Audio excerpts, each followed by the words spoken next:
Bonsoir et merci de votre fidélité dans ce numéro de votre émission.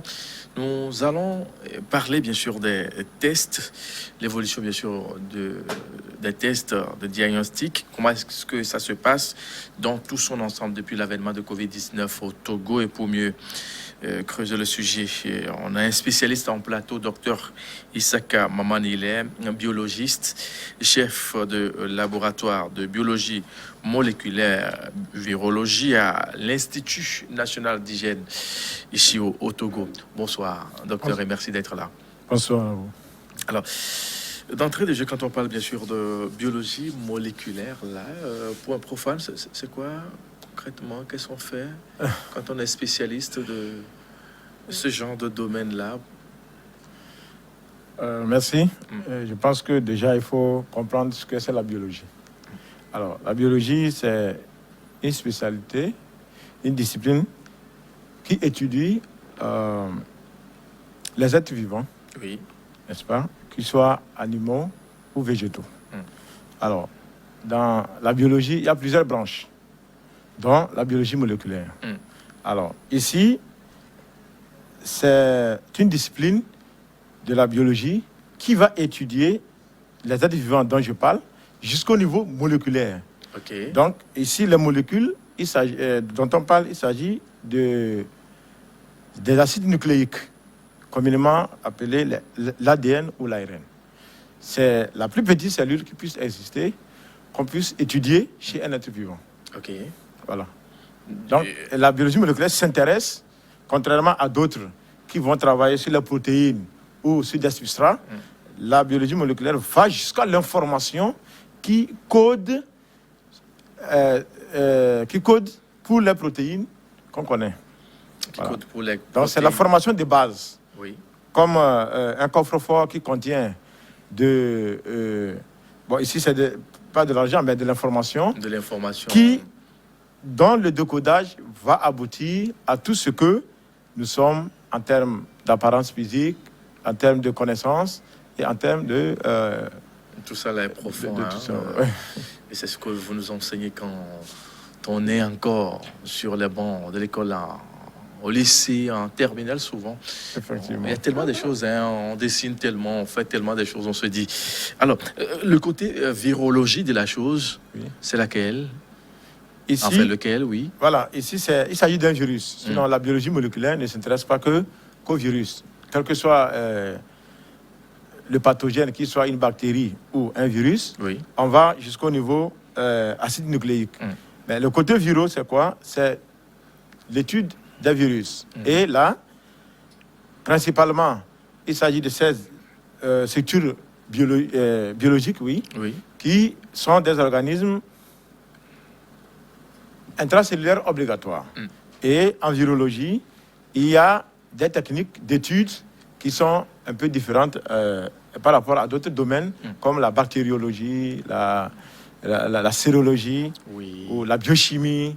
Donc, à chaque organisme, il y a des techniques adaptées pour les études. Parfait. Ça nous a permis d'avoir une idée beaucoup plus précise, concise et claire de votre spécialité, parce qu'il y a tellement de spécialités aujourd'hui. Quand on écoute ça, on voit, on se dit, bon, quand on n'est pas du domaine, c'est un peu difficile à cerner vraiment, parce que c'est ce que nous faisons tous les jours. Quand on dit, va faire l'analyse aliénage, Oui. on ne sait pas que c'est le patron qui se cache derrière, qui essaie de décoder en quelque sorte tout ce qui doit être donné comme résultat dans le laboratoire. On analyse du fond en comble pour donner l'information juste suite aux différents tests qui sont effectués. C'est là. Merci pour cette parenthèse-là qu'on a essayé d'ouvrir et on ferme aussi. Et dans la foulée, on va s'intéresser à notre thème du jour, l'évolution des tests de diagnostic. Alors, à l'heure où nous débattons sur ce plateau au Togo, il y a combien de types de tests dans le cadre, bien sûr, de la riposte de Covid-19? Il y a combien de types de tests? C'est en termes... Bon, peut-être on peut recadrer. Les différents thèmes, les différents types de tests. Oui, qu'on a. Ok. Principalement, au jour d'aujourd'hui, la technique qu'on utilise pour le diagnostic du virus responsable de la maladie à coronavirus, c'est la technique PCR. Et PCR, c'est en anglais, qui consiste à polymerase chain reaction. Et en français, cela voudrait signifier une réaction de polymérisation en chaîne. Alors, ça, c'est la technique principale qu'on utilise dans la détection de la PCR. Au fil du temps, d'autres techniques ont pu être adaptées, notamment les tests antigéniques et sérologiques. Oui. Alors, le test antigénique, généralement, ils sont créés en test rapide, en mode de test rapide. Oui. Ils ne prennent pas autant de temps comme les tests moléculaires. Donc, les tests antigéniques vont rechercher une partie du virus ou un constituant du virus qui puisse permettre de signer la présence du virus. Et après les tests sérologiques, eux, plutôt, ils vont détecter la réponse de l'organisme à la présence du virus, que nous appelons les anticorps. Donc, voilà les types de tests qui existent aujourd'hui. Donc, nous avons les tests moléculaires où on détecte le génome ou une partie du génome qui est l'ARN du virus. Les tests antigéniques qui sont des tests qui détectent une partie, ce que nous appelons l'antigène. Généralement, ce sont des protéines qui sont produites à partir de l'information qui est partie de l'ARN. Et enfin, on a les tests sérologiques qui consistent à détecter les anticorps qui sont la réponse, n'est-ce pas, donnée par l'organisme suite à l'attaque par le virus. Parfait. Alors, toutes ces explications, c'est beau, hein? Mais ça, c'est pour vous, les spécialistes, les professionnels du domaine. Pour profanes qui nous suivent en même temps, il se dit, il y a tellement de choses qui se racontent, qui se disent là. Comment est-ce qu'on peut comprendre ce test-là? On en voit des fois des cotons-tiges dans les narines, dans la gorge. Ouais. On fait tellement de choses, on se dit, finalement, ce test-là, c'est lequel? L'autre, là, qui est sérologique, là, c'est avec du sang. Oui. Comment est-ce que ça se passe? Ok, peut-être il faut qu'on explique. Oui. Comment ça se passe, les tests. Peut-être on va prendre un peu de temps pour celui qui est très connu, hein, je pense aujourd'hui, tout le monde en parle, les tests PCR, les tests PCR, on entend tellement. Et voilà. On est habitué, mais on ne maîtrise pas vraiment le fond. Effectivement. Donc, les tests PCR, comme je l'ai dit, nous partons d'une quantité extrêmement infime du matériel génétique ici qui est de l'ARN. En l'état, on ne peut pas faire une détection. Oui. Donc, il faut faire des multiplications pour obtenir des quantités considérables. C'est pour ça qu'on va jusqu'à utiliser la réaction de polymérisation pour avoir des polymères. Du coup, pour faire un test PCR, ici, les prélèvements qui sont utilisés, ce sont les prélèvements qu'on les appelle les prélèvements nasaux ou oropharyngés. Voilà. Nasopharyngés, c'est à partir du nez qu'on introduit le couvillon, mais on ne s'arrête pas dans le nez. Donc, on continue à enfoncer jusqu'à ce niveau-là où se trouve le pharynx. Parce que on enfonce ça. Oui, on enfonce ça. On ne garde pas le couvillon juste dans le nez. Là, ce n'est pas pour ramener les cellules. Parce que les virus, s'ils sont présents, ils ne sont pas libérés comme ça dans le palais, là. Ils sont à l'intérieur des cellules. Et il faut aller chercher ces cellules. C'est dans ces cellules qu'on peut retrouver le virus. C'est un peu difficile à supporter. Hein. Ah oui, pour le nez, ça fait... D'accord avec ça fait un peu mal. Pour nous autres, maintenant, là, il y a d'autres... Maintenant, la deuxième possibilité, c'est le prélèvement au niveau de la gorge. Ouais, ça... Ça, souvent, les gens acceptent plus ou moins. Ça. Hein. Donc là, on l'appelle prélèvement oropharyngé. Et on utilise un ocouvillon où, enfin, on a sous forme de brosse. Parce que quand on enfonce le couvillon, à un moment donné, on tourne une ou deux fois. On parle de mouvement de rotation sur place pour recueillir les cellules. Et une fois que nous recueillons les cellules, nous introduisons le couvillon dans un tube où nous avons préalablement mis un milieu. On l'appelle le milieu de transport viral.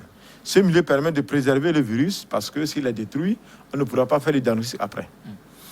Une fois au laboratoire, il faut extraire le matériel génétique dont j'ai parlé tout à l'heure, de l'ARN. Et on a des réactifs pour ça, pour faire cette extraction. dans son génome, il y a une partie qui nous intéresse. Ou du moins, la procédure qu'on utilise actuellement, c'est 2 parties qu'il faut rechercher. Donc, nous avons déjà des amorces. Ce sont des séquences nucléotidiques qui sont complémentaires à ces régions qu'on veut rechercher. Oui. Voilà. Donc, dès qu'on envoie ces sondes, lorsque le prélèvement à partir du patient contient déjà le virus, après extraction, on a son ARN.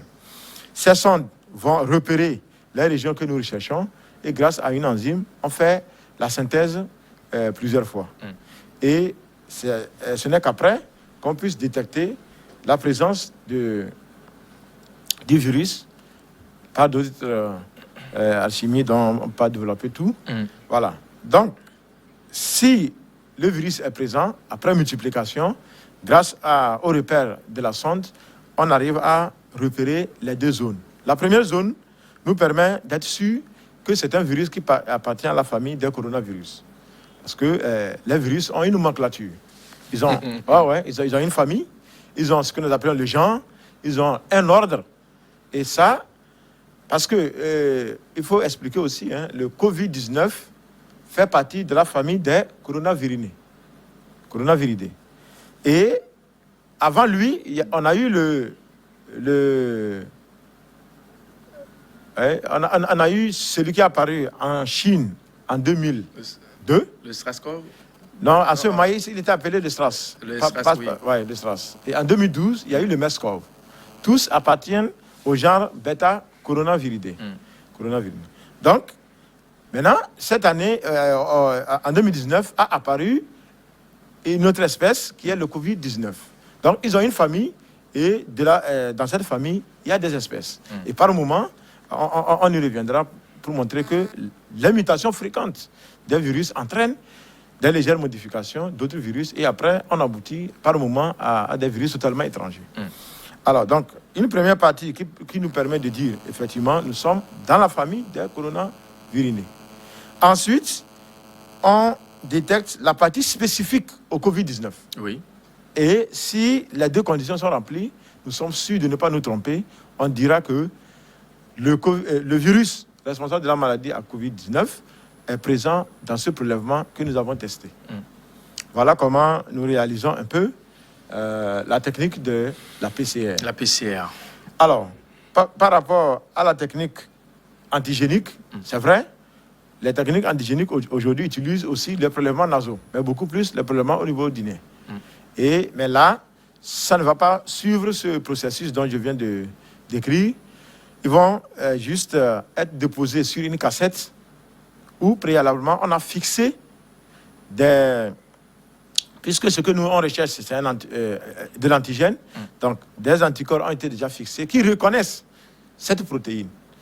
Donc si l'échantillon que nous déposons sur la cassette contient effectivement l'antigène ou la protéine ou ce constituant, il va être capté dans la migration sur la cassette parce que nous ajoutons un diluant, il va être capté par ces anticorps et qui permettront de révéler, et je ne sais pas si vous avez une fois vu les tests de grossesse, où ça apparaissent des traits. Ah, mais ça, on est... Voilà, donc, voilà, donc il y a un premier trait qui nous dit effectivement, ça c'est le contrôle, que le test a bien marché, et le second trait va nous dire effectivement, ça c'est pour le patient.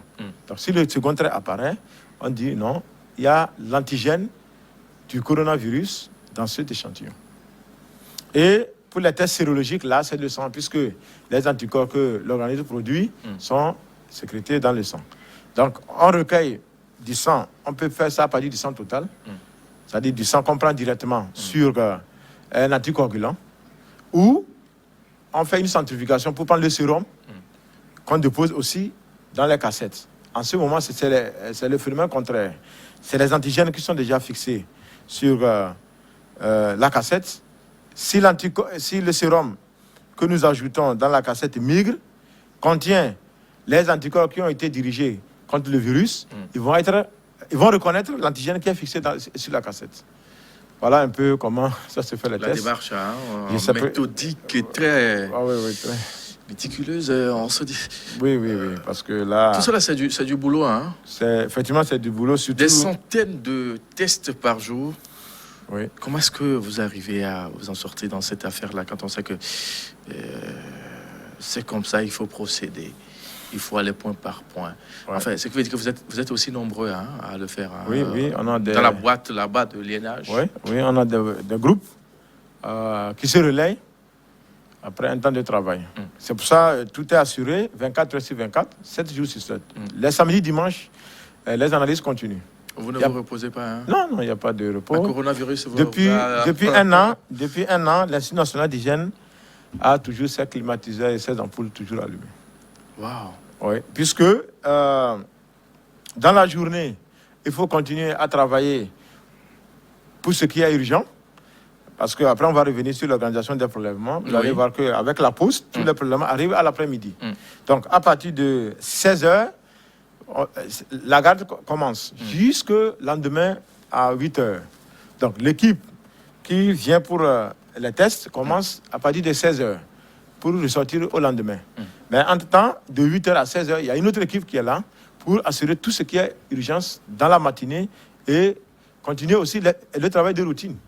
Parce que à côté de Covid, nous avons d'autres pathologies comme les méningites qui continuent, qui sont toujours là et on continue à faire des prélèvements. Nous avons aussi une surveillance de la grippe, donc on continue toujours à tester. Justement, vous l'avez eu à le mentionner dans votre développement il y a un instant, l'organisation des prélèvements. Quand on sait que de Lomé à Saint-Cassé, il faut prélever sur toute l'étendue du territoire national pour être sûr que dans telle zone, il y a beaucoup plus de cas, tout ça là, avant de faire sortir les chiffres, il faut faire des prélèvements. Il faut passer à l'étape de la détection des cas d'une façon beaucoup plus méthodique, comme vous venez de le dire. Comment est-ce que ça se passe, le prélèvement d'abord, et la conservation surtout de ces prélèvements, pour qu'on n'ait pas des résultats biaisés? Effectivement, merci beaucoup. On va commencer d'abord par les laboratoires. Je ne sais pas si ça peut aller comme ça. Oui, on va commencer par les laboratoires. OK. Au jour d'aujourd'hui, l'Institut national d'hygiène, de par sa fonction, c'est le laboratoire national de référence pour les maladies à potentiel épidémique, comme Covid-19. Donc, nous avons commencé en mars, mais déjà en mai, on a créé, compte tenu de la demande, une antenne de l'Institut national d'hygiène à Kara. Alors, après, on a mis en place un laboratoire au CHR d'Apon, au CHU Kara, au CHR Sokodé, au CHU Sylvanus Olympio à Lomé et au laboratoire de biologie moléculaire et d'immunologie à l'Université de Lomé. Puis, il y a un laboratoire mobile à l'ancien aérogare de l'aéroport de Yadema. Cet aéroport s'occupe principalement des voyageurs arrivant et au départ. Voilà, voilà pour ce qui est des laboratoires. Alors, pour les prélèvements... Est-ce que vous dites qu'on a au moins près d'une dizaine de laboratoires, hein, si on voit bien 4, ça fait 8, je pense. Bon, pour vous permettre de vous situer vraiment, on va marquer la pause pour revenir dans la deuxième partie de cette émission qui évoque aujourd'hui l'évolution des tests de diagnostic à Covid-19 au Togo.